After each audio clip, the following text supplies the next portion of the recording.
교회 같은 가정, 가정 같은 교회라는 제목으로 하나님 말씀을 지난주에 이어서 한 번 더 나누려고 합니다. 지난주에 교회 같은 가정에 대해서 함께 말씀을 나누었습니다. 여러분 기억하시죠? 교회 같은 가정이 되자고 했습니다. 교회 같은이라고 할 때 교회는 하나님께서 교회를 세우셨고 하나님께서 교회의 머리이시며 하나님께서 교회를 함께 지어져 가게 하시고 그 교회의 위대한 사명을 맡기셨다고 했어요.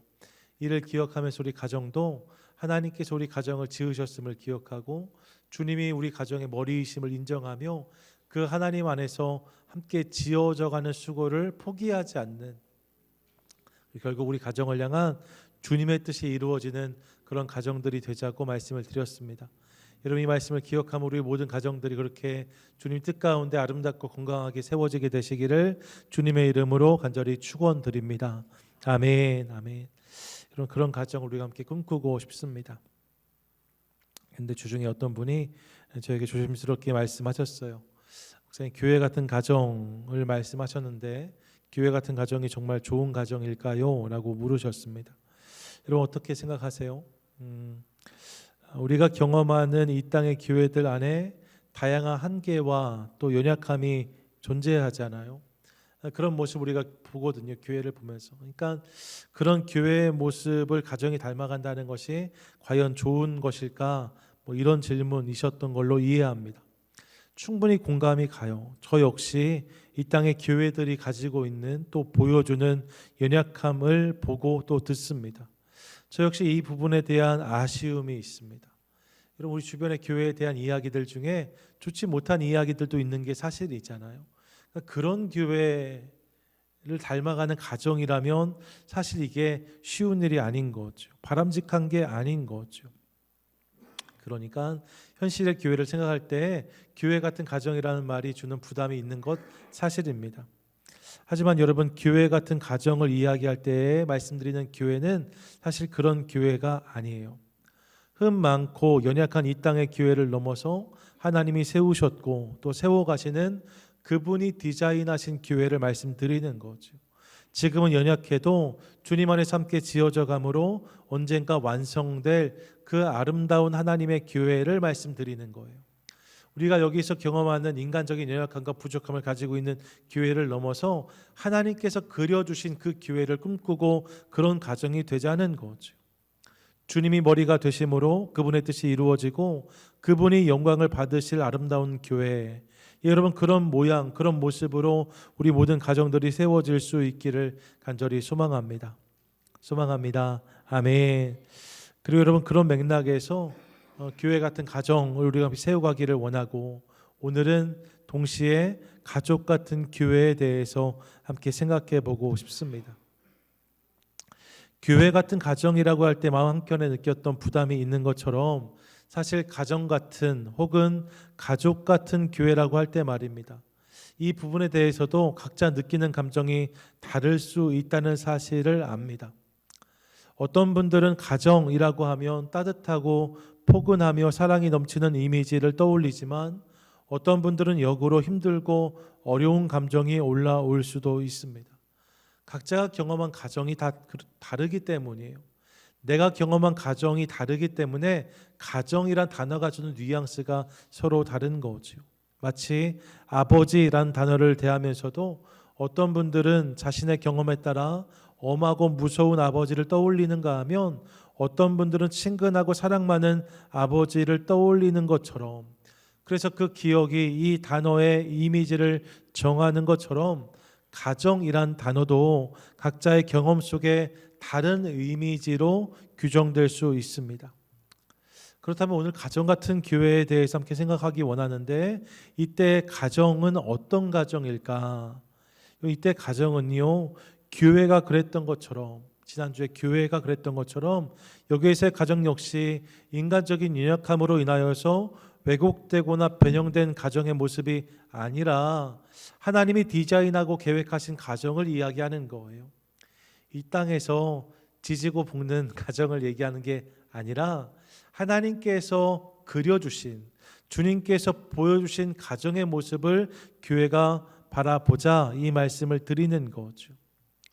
특별히 마태복음 12장 48절과 50절에서 예수님 이렇게 말씀하시는데요.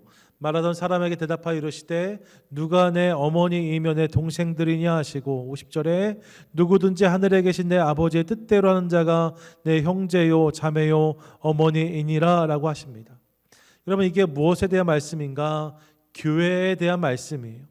지난주에 성경이 가정을 교회에 비유했던 것처럼 예수님은 당신을 통해 새롭게 세워질 공동체 교회에 대해 말씀하시면서 이들이 내 형제고 내 자매고 내 어머니라고 말씀하십니다.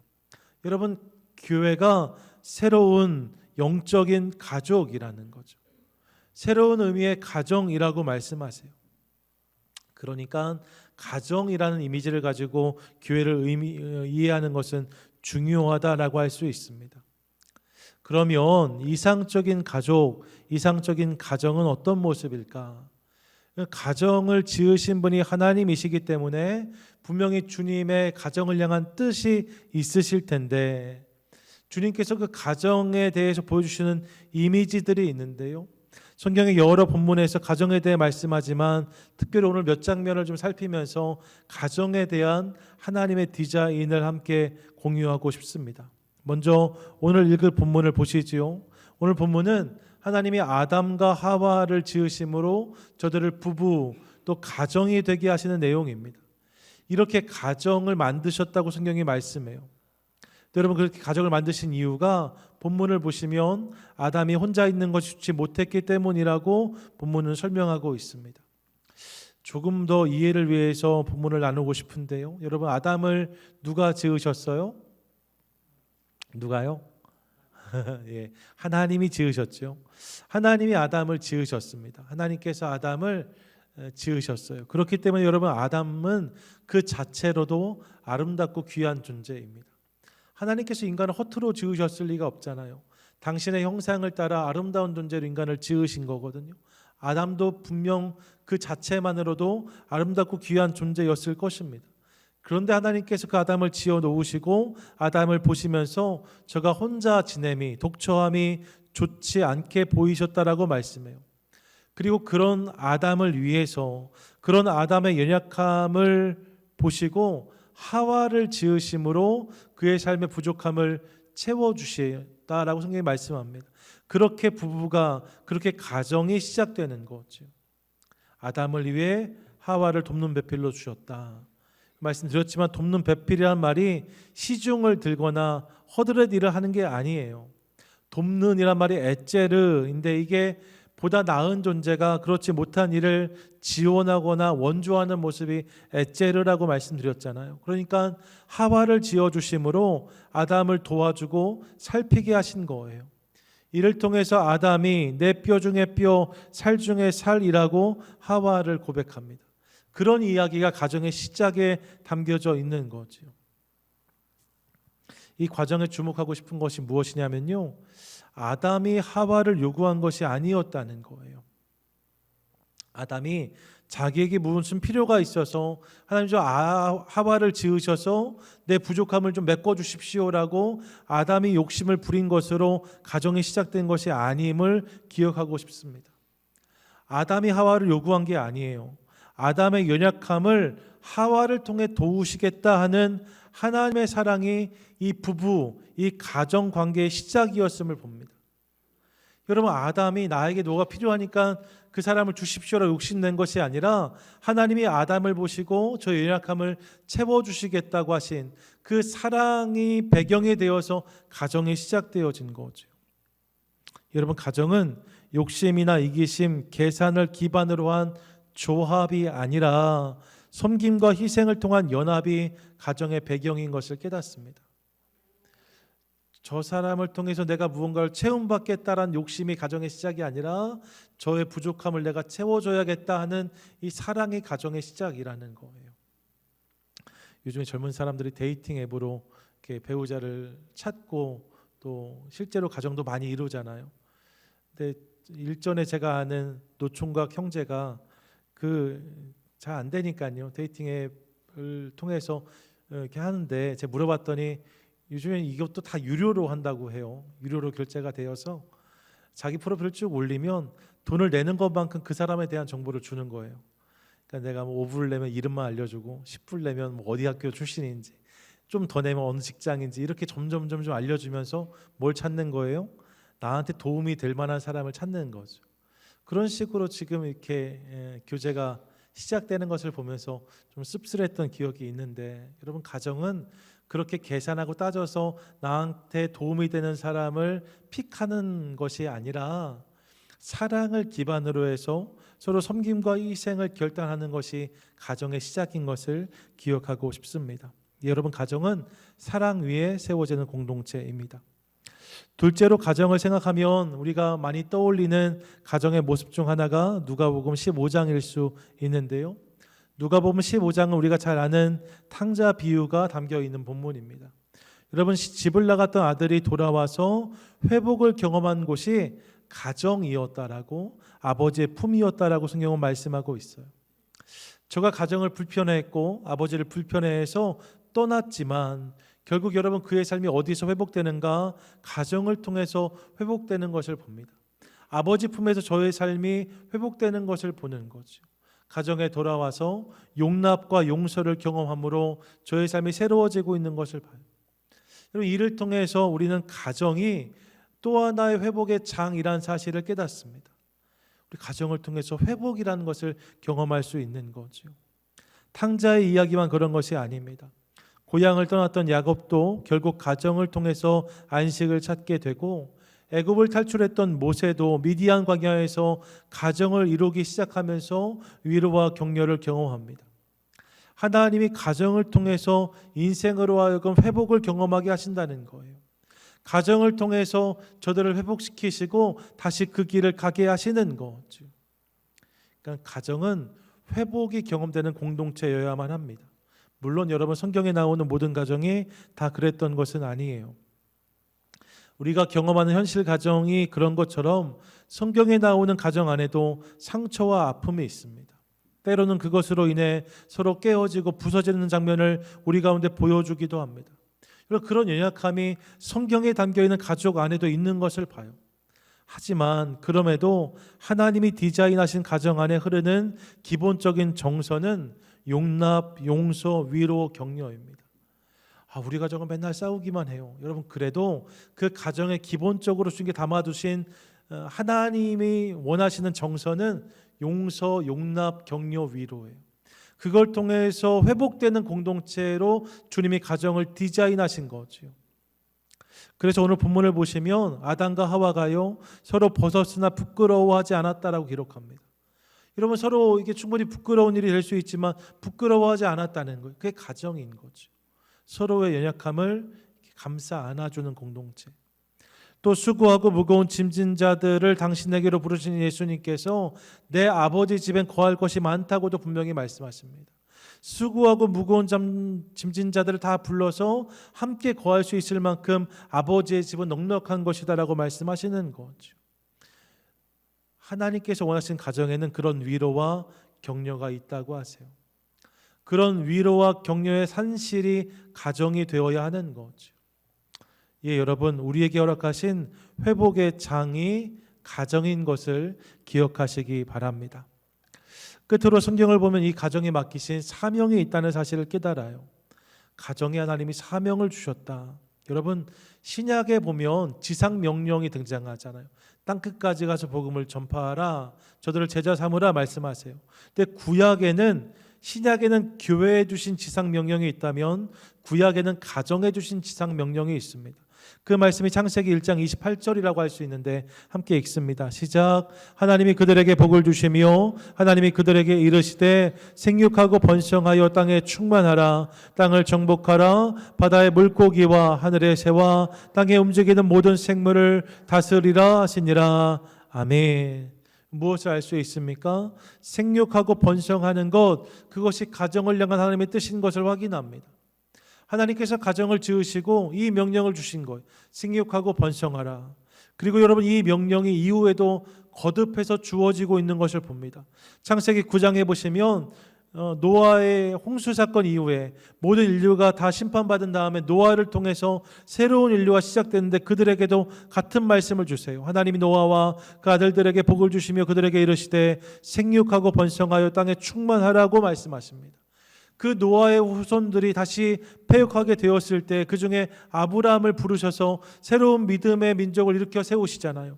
그 아브라함을 부르실 때도 창세기 12장 2절을 보면 이렇게 말씀하십니다. 내가 너로 큰 민족을 이루고 내게 복을 주어 내 이름을 창대하게 하리니 너는 복이 될지라라고 하세요.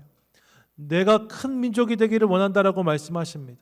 그리고 이후에 야곱이 이 축복을 가지고 떠날 때 이삭도 야곱에게 이렇게 축복합니다. 28장 3절에 보니까 전능하신 하나님이 내게 복을 주시어 내가 생육하고 번성하게 하여 내가 여러 족속을 이루게 하시고 라고 말씀해요.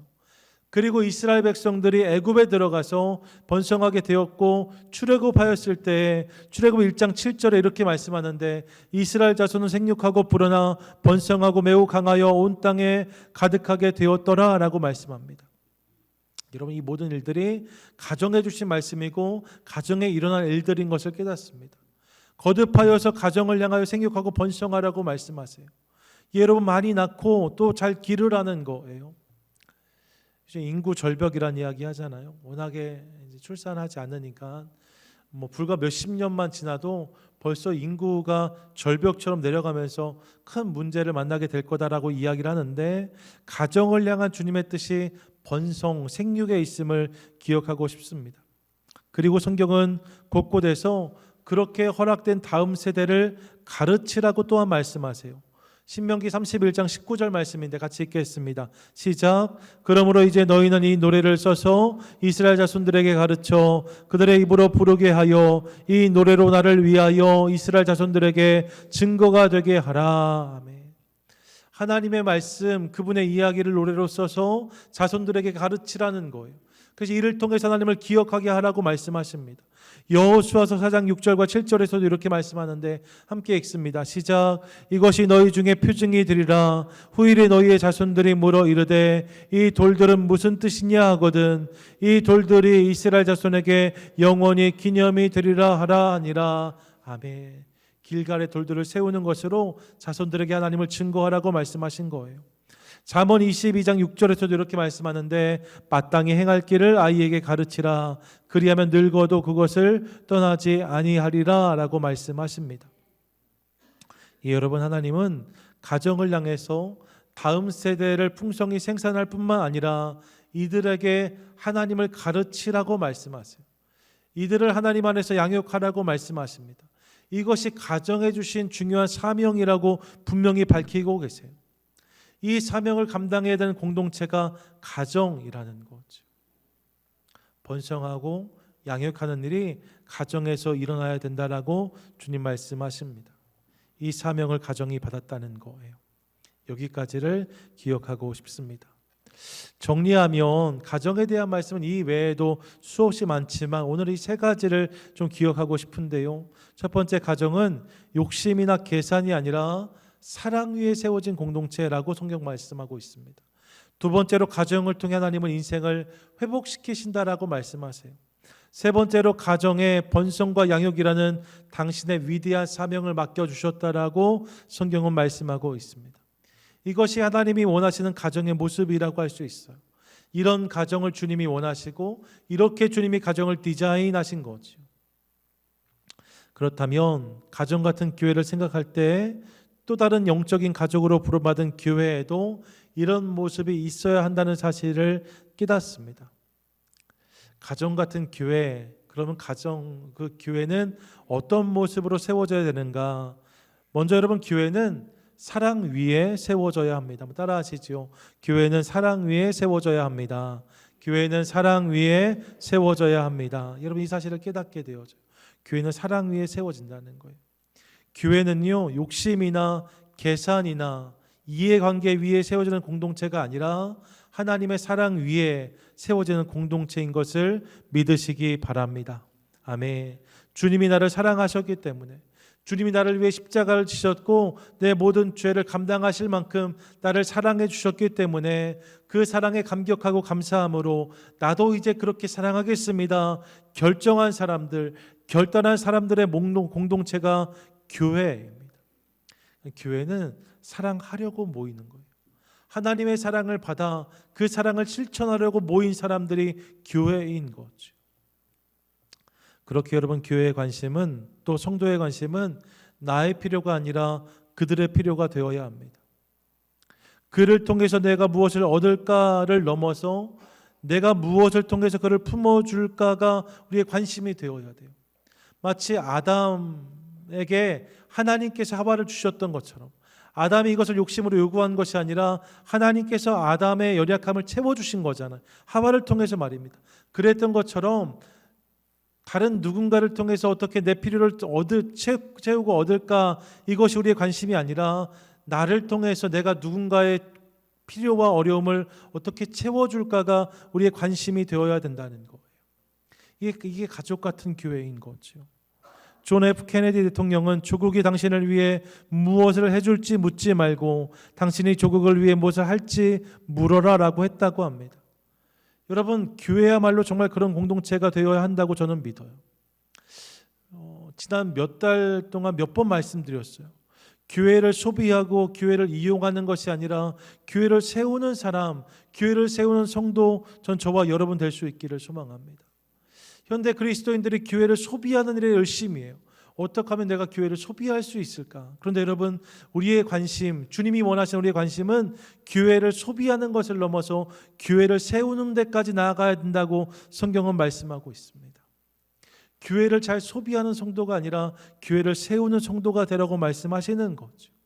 그때 우리 교회는 더욱 아름다운 믿음의 공동체, 믿음의 가족이 되게 될 줄로 믿습니다. 주님의 사랑으로 서로를 돌보고 세우는 공동체. 저는 우리 교회가 그런 교회, 이미 그런 사랑이 많이 있지만 더욱 사랑하는 그런 교회 될 수 있기를 간절히 소망합니다. 아멘. 둘째로 여러분, 교회는 회복의 현장이 되어야 된다고 성경은 말씀해요. 한번 따라 하시지요. 교회는 회복의 현장이 되어야 합니다. 교회는 회복의 현장이 되어야 합니다. 여러분, 가정이 그렇듯이 교회 역시 회복이 일어나는 장소여야 합니다. 메마른 세상 속에서 용납과 용서를 경험할 수 있는 곳이 교회였으면 하는 마음이 있는 거죠. 잘못한 사람에게 책임을 요구하는 것은 세상 어디에서나 하는 일이에요. 무언가 문제가 생기면 책임을 요구하는 것은 세상의 이치입니다. 여러분, 교회는 그것과 좀 다르게 잘못한 사람에게 용서와 용납을 보여주는 곳이 되어야 된다고 성경은 말씀하고 있어요.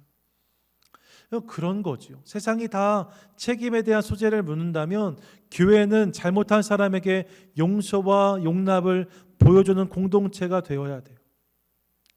그게 교회인 거죠.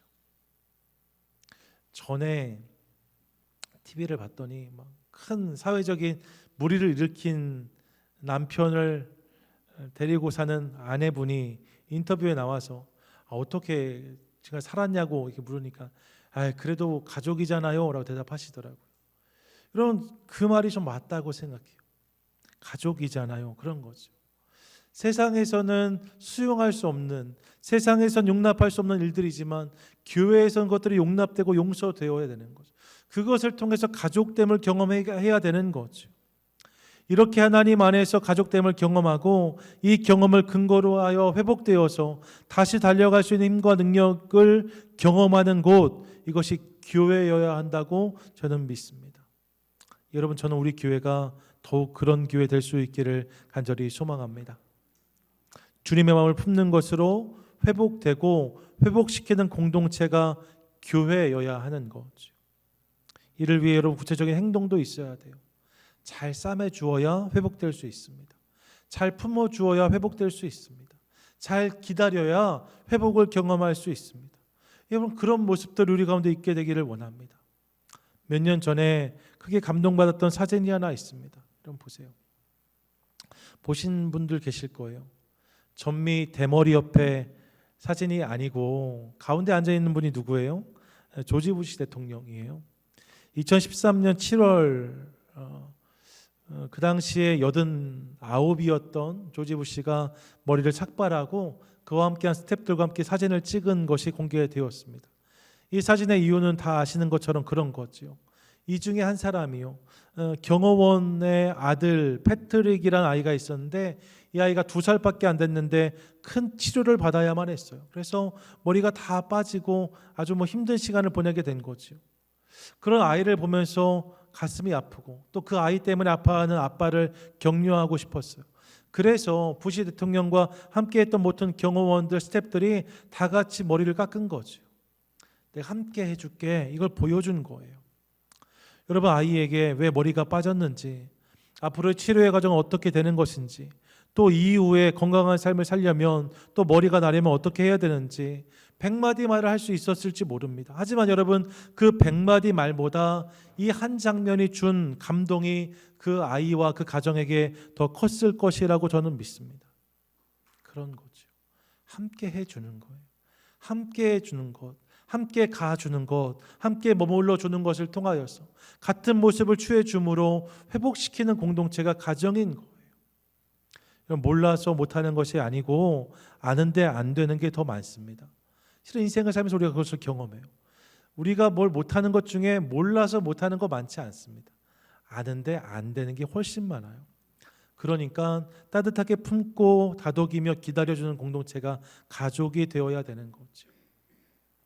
세들백교회 릭 워렌 목사님은 교회가 영적인 가족으로 하나로 세워지기 위해 기억해야 될 6가지를 이야기하는데 그 중에 하나가 비판을 거절하고 격려를 택하라라는 권면입니다.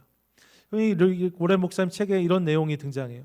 한 걸음 물러가서 비판하는 것은 너무나 쉽고 누구나 할 수 있는 일이라는 거예요.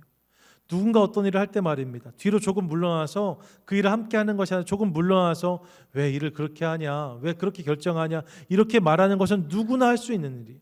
쉬운 일이에요. 그냥 되어지는 일이에요. 하지만 우리 중에 누구도 심판자로 부름받은 사람이 없고 스스로 옳다 생각하는 비판도 하나님의 뜻이 아닌 경우가 많기 때문에 성도는, 교회는 비판이 아니라 격려를 선택하는 것이 옳다고 릭 워렌 목사님은 권면합니다.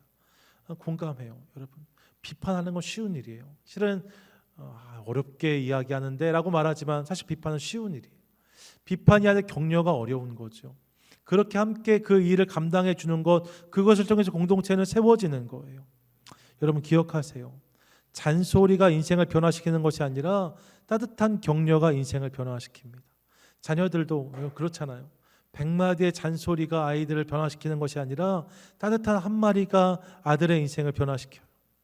쓴소리가 아니라 아름다운 이야기가 공동체를 세워갑니다.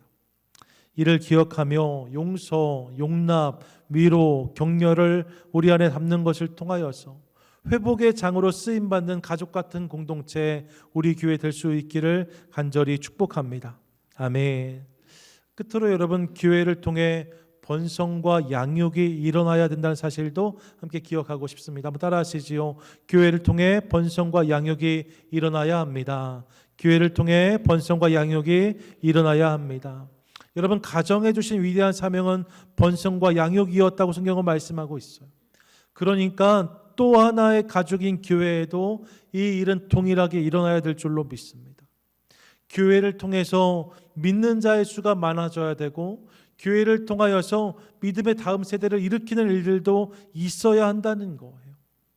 그 일에 쓰임받는 교회, 우리 교회 될 수 있기를 원합니다. 날마다 복음을 전하는 일에 열심을 내는 교회로 우리가 지금 이 시간 이곳에 서 있잖아요. 우리가 이때 이곳에서 예배하잖아요. 이 일을 통하여서 우리 주변의 많은 이들 가운데 주님이 증거되어지고 우리 교회가 이곳에 있으므로 이 지역사회 가운데 복음이 흘러갈 수 있기를 원합니다. 교회가 어떤 곳인지, 하나님의 어떤 곳인지가 증거될 수 있기를 원합니다. 그를 위해서 기도하고 헌신하는 저와 여러분 될 수 있기를 원해요. 이 생명의 역사가 영적인 가족인 교회에 있어야 된다라고 성경은 말씀합니다. 아울러 우리에게 허락하신 다음 세대를 위해서도 그런 양육의 모습이 있어야 된다는 사실을 기억하고 싶습니다. 그것도 교회에 맡겨진 위대한 사명이라는 거예요. 우리 교회의 내일이 어디에 있습니까? 저쪽에 있잖아요. 이미 주어진 내일입니다. 여러분, 우리가 우리 다음 세대를 어떻게 세우는지가 사실 우리의 내일인 거죠. 그런 맥락에서 우리 CM 또 유스그룹 EM과 KM 청년들 위해서 함께 기도하고 격려하는 저와 여러분 될 수 있기를 원합니다. 이번 여름에 여름 사역들 많이 있잖아요. CM VBS도 있고 유스 리트릿도 있고 EM도 이번 주에 어디 다녀온다고 하니까요. 여러분 이런 일들이 있을 때마다 많이 격려해 주세요. 많이 응원해 주세요. 마음으로 축복해 주십시오. 그런 일들이 가정 안에 일어나야 된다고 말씀하시니까 영적인 가족 안에서도 어떤 집사님 아들, 어떤 권사님 딸이 아니라 다 우리의 자녀들인 거거든요. 저들을 축복하는 거예요. 그때 하나님께 저들을 더욱 아름다운 믿음의 세대로 세워주실 줄 믿습니다. 그 일들을 통하여서 보다 건강하고 풍성한 믿음의 가족으로 우리가 함께 세워지는 거죠. 이 사실을 기억하며 그 사명과 그 사역을 잘 감당하는 저와 여러분 우리 모두가 되시기를 축복합니다. 아멘, 아멘. 사랑하는 여러분, 저는 우리 모두가 가정 같은 교회를 꿈꾸는 공동체 될 수 있기를 원합니다. 하나님, 우리 교회가 가족 같은 교회가 되기를 원합니다. 이 소망을 가지고 함께 걸어가기 원해요. 작곡가였던 존 하워드 페인은 어렸을 때 부모를 여의고 형제들은 뿔뿔이 흩어졌어요. 그리고 그는 평생 가족을 이루지 못합니다. 평생 외톨이로 살았어요. 그랬더니 이 존 하워드 페인이 노래를 하나 썼는데 그 노래가 홈 스위트 홈입니다.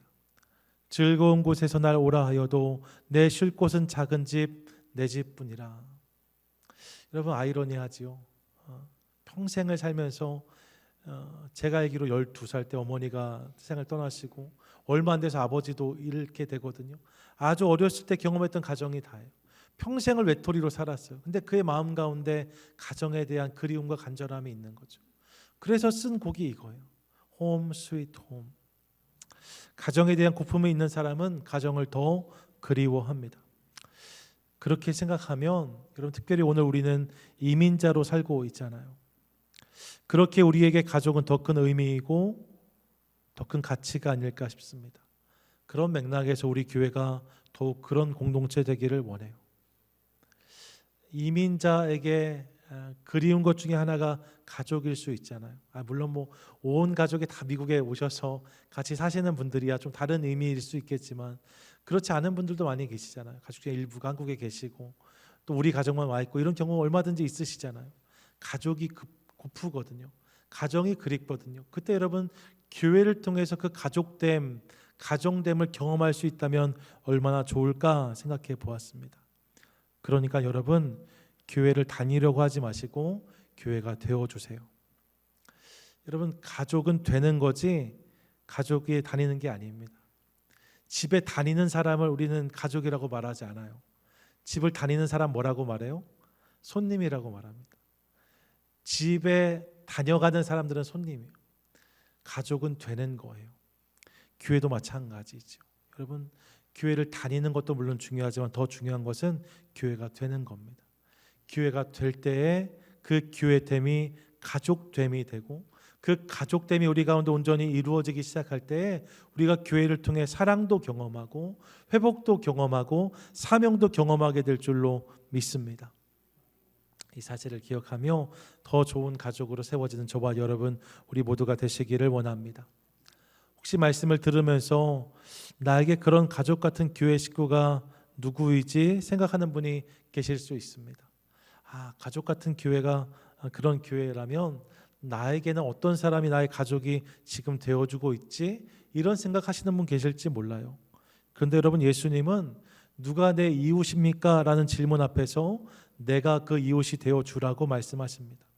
마찬가지지요. 오늘 말씀 앞에서 우리가 품어야 할 마음은 누가 나의 가족이 되고 있는가가 아니라 이것을 넘어서 오늘 내가 누구의 가족이 되어주고 있는가가 되어야 될 거예요. 오늘 내가 누구의 가족이 되어주고 있는가? 이 질문에 답을 만들어가기 시작할 때, 이 질문에 대한 답을 내 삶으로 세워가기 시작할 때에 우리 교회 가운데 더 풍성한 가족됨이 임하게 될 줄로 믿습니다. 이 사실을 기억하며 서로 품고 더 사랑하고 격려하는 것을 통하여서 하나님의 사랑이 경험되어지고 회복이 경험되어지고 사명을 이루어가는 위대한 공동체, 믿음의 가족, 교회, 저와 여러분 되시기를 주님의 이름으로 간절히 축원드립니다. 아멘, 아멘.